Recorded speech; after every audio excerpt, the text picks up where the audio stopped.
Good morning, dear students. Last time I explained you about line segments, ray, intersecting line, parallel lines. So today I'll explain you about curves. In everyday usage, curves means not straight. But in mathematics, a curve can be a straight line. So how to define? I have written definition here. Any drawing, straight or non-straight, done without lifting the pencil may be called a curve. So in this sense, a line is also a curve. So I have drawn here figures like this, curves, different type of curves. Here I have drawn line. Now comes simple curve. A simple curve is the curve that doesn't cross itself. All these are simple curves. Here I have drawn different curves like this. This is also curve. This is curve, simple curve. Here these all are simple curves. But here I have drawn 8. 8 is crossing itself. So 8 is not a simple curve. Any curve that doesn't cross itself is called a simple curve.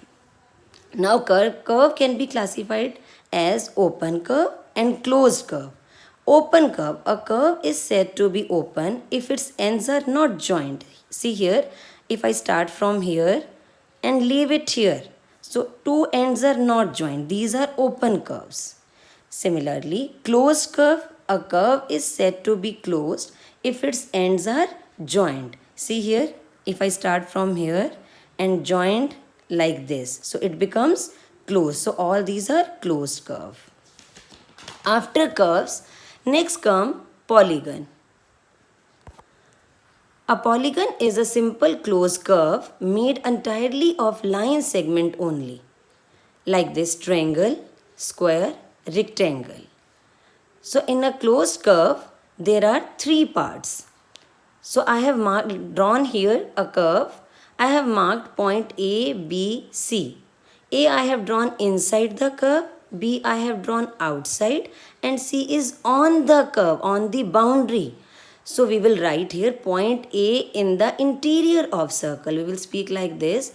And since B is outside, so B we will write B is in the exterior of the curve or figure. C is on the boundary. So I hope polygon is clear to all of you. Next, sides, vertices and diagonals of a polygon. Here I have drawn closed figure. Any closed figure you can take. A closed figure I have taken rectangle here. I have written A, B, C, D. I have marked this rectangle as A, B, C, D. So now what will be the sides of rectangle?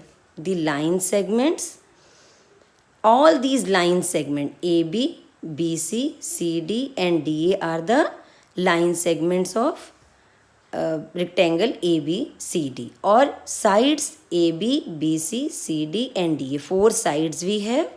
Next come vertex. The meeting point of a pair of sides is called a vertex. This vertex A, B, here C, here D. I have written here in rectangle vertices. Vertices is plural form. Vertices are A, B, C, D. So 4 sides and 4 vertices. Next come adjacent sides. Any 2 sides with common end point are called adjacent sides. Like here AB, BC. So AB and BC common point is B. Similarly, BC and CD common meeting point is C. So these are called adjacent side. AB, BC, BC and CD, CD and DA, DA, AB, like this. Next comes diagonal. The line segment joining the opposite vertices is called diagonal. Line segment joining the opposite vertices. These are opposite vertices. So line segment, if we join this with the line, it is called diagonal. So we have in this figure, we have 2 diagonals, AC and BD. I have written here in the figure AC and BD are 2 diagonals. So I hope it is clear with you. The concept is clear.